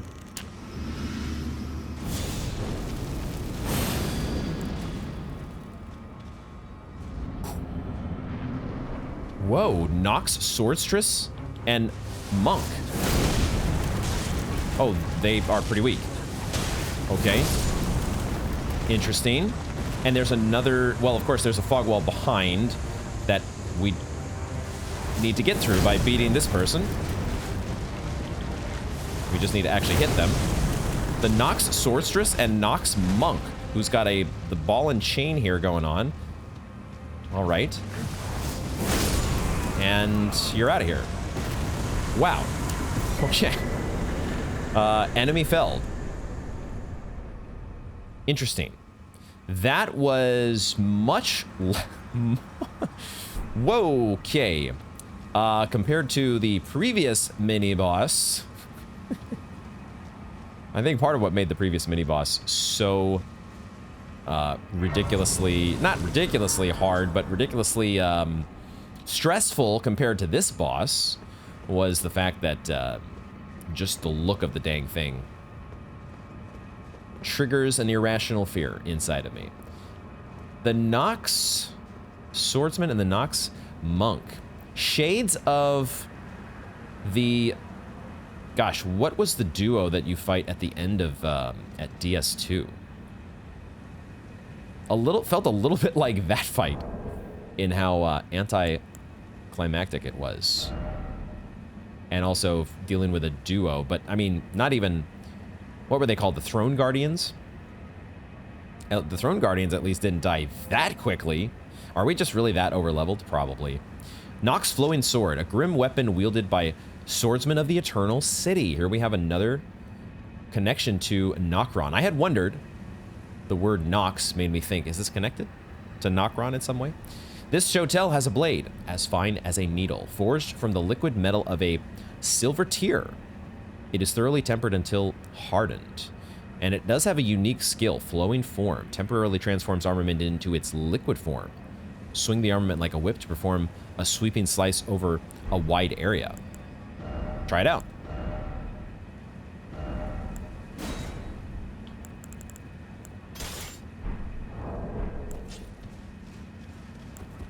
Flowing form. We need to drink. Flowing form. Wow. What does that make me think of? It's like, it's kind of like, the Terminator, right? Man, it has been so long since I've seen Terminator 2. But wasn't, whoever the bad guy was, I do not remember what the bad guy, the evil model that was sent. I know I can picture the actor, of course, who was Mr. Schwarzenegger's nemesis in that film, but it makes me think of like the metallic arm getting extended, you know? His arm transforming into the liquid quicksilver. That effect has probably been done in a lot of other movies and TV shows, but that's the first one that comes to my mind. Interesting weapon, huh? Interesting weapon, Nox Flowing Sword. Okay, let's see what's in the chest. What an interesting encounter. Lusat's Glintstone Staff. Lusat. Haven't we heard that name before? Staff of the primeval glintstone sorcerer Lusat. Only those who have glimpsed what lies beyond the wisdom of stone may wield it. Enhances power of all sorceries, but consumes additional FP. Maybe it wasn't Lusat. When we were in Raya Lucaria, we got something similar to this that mentioned, I feel like it mentioned a different sorcerer. Was it this thing? No. Was it a different staff?